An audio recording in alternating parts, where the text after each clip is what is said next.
Здравствуйте, this is Patrick Weed, and I am sitting here enjoying some breakfast. Some oatmeal. Yeah, I was saying hi too. Lovely oatmeal. And I'm also enjoying some coffee. It was kind of new coffee, but I'll explain that in a second. And my wonderful happy 30th, Patrick. My wife is being amazing, and I might have already mentioned this, but she's doing a 30-day countdown to my 30th birthday, and each day I get a present, and they vary. And today, it was very cool. I got, it's like 14 days until my birthday, and so I got 14 ounces of mocha powder from Starbucks, and it's awesome, and I love it. So I made myself a cafe mocha in my happy birthday 30th mug.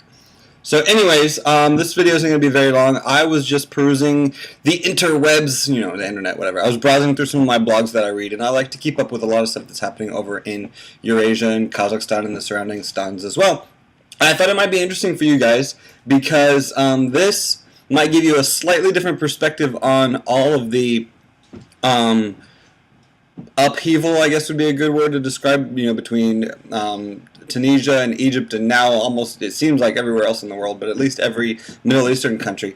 There was an article that I read today. Let me pull this over so I can read it to you, and I will post the link to it in the bottom because I like to make sure that that credit is given.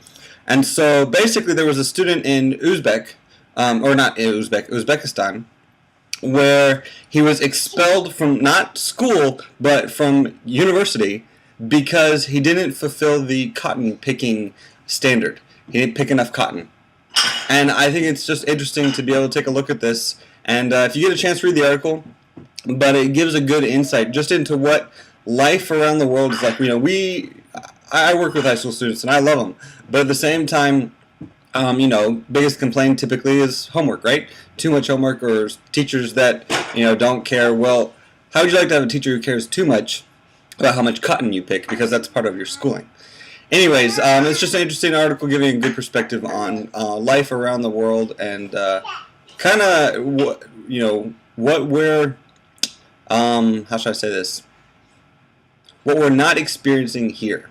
And so take a look at the article, read it over, get an idea of what the world typically goes through. And so this actually, what the end of the story goes is that he was expelled, then it was taken before the courts and it tried to appeal it.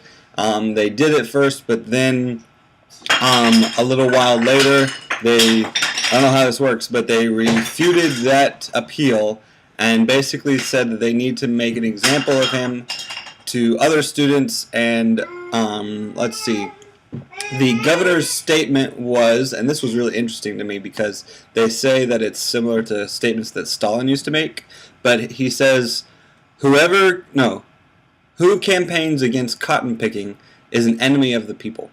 So I mean, if you can understand that country, cotton picking is a huge part of their culture, but I don't know, it's a unique thing, a unique situation. So decide for yourself what you want. I thought it was a unique insight into what life around the world is like, and maybe just a little bit more insight into kind of some of what you're seeing in the news, and maybe a little bit more of a personal story in regards to that. So we are going to have lunch with Becca on Monday. It's her last day at U of O, and we are very excited because it means that she'll be able to be home quite a bit more.